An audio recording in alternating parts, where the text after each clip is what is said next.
আমি যখন নির্বাচনী সময় বিভিন্ন এলাকায় গিয়েছি দেশের, শুধু সিলেট নয়, সিলেট সহ বাংলাদেশের উত্তরাঞ্চল বলেন, দক্ষিণ অঞ্চল বলেন, যে এলাকায় গিয়েছি আমি, অনেক বিষয়ের মধ্যে একটি বিষয় এলাকার মানুষ আমার কাছে তুলে ধরেছে এবং খুব স্বাভাবিকভাবেই আমরা বিষয়টি ভিন্নভাবেও জানি।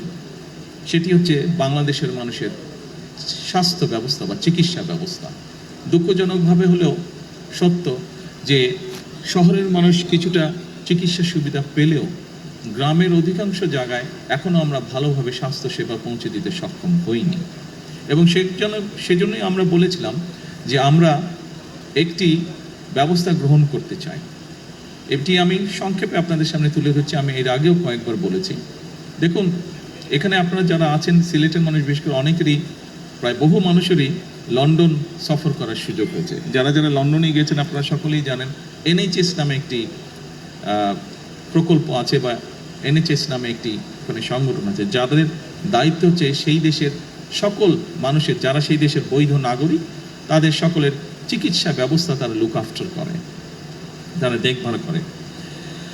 এবং ব্রিটেনের মতন দেশে কিন্তু NHS নিয়ে এখন তারা বেশ প্রেসারে আছে।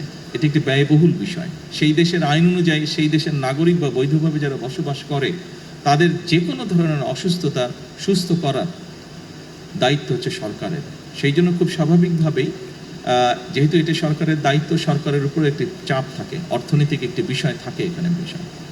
আমরাও চাই আমরা আমাদের দেশের নাগরিকদেরকে সুস্থ রাখতে, তাদের কাছে স্বাস্থ্যসেবা পৌঁছে দিতে। কিন্তু যেটি এখন ইউরোপে প্রত্যেকটি দেশই দেখছে, যেই দেশগুলো উন্নত তারা দেখছে যে স্বাস্থ্যসেবাটা, একজন মানুষ যখন অসুস্থ হয় তাকে চিকিৎসা দেওয়া, ডাক্তার, নার্স, হসপিটালের বেড, ওষুধপত্র সব কিছু বেশ ব্যয়বহুল।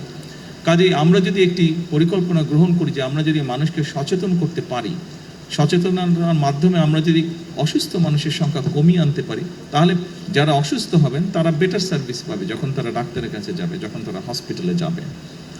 আমরাও এরকম একটি পরিকল্পনা গ্রহণ করছি এবং এর অংশ হিসেবেই আমরা দেশে 1 লক্ষ স্বাস্থ্যকর্মী নিয়োগ করার পরিকল্পনা গ্রহণ করেছি।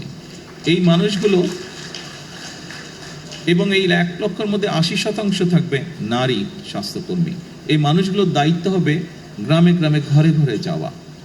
শহরেও তারা থাকবে, তবে আমরা জোর দিব গ্রামের মানুষের উপরে বেশি।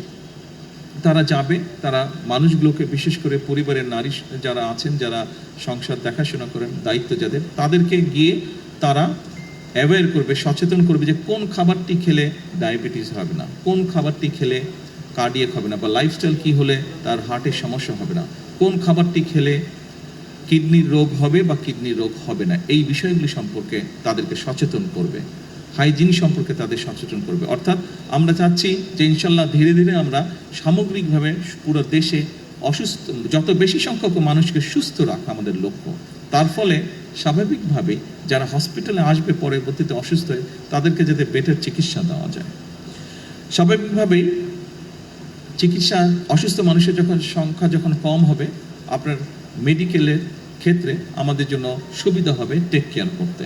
সিলেট মেডিকেল কলেজের অধীনে 250 শয্যার একটি হাসপাতাল, এই হাসপাতালটি আমরা চেষ্টা করছি দ্রুত যাতে চালু হতে পারে ইনশাল্লাহ। একই সাথে আমরা এরপরে এটাকে চেষ্টা করব এক্সপ্যান্ড করে 1200 শয্যার একটি হাসপাতালে নিতে আমরা ইনশাল্লাহ চেষ্টা করব, আমাদের পরিকল্পনার মধ্যে রয়েছে।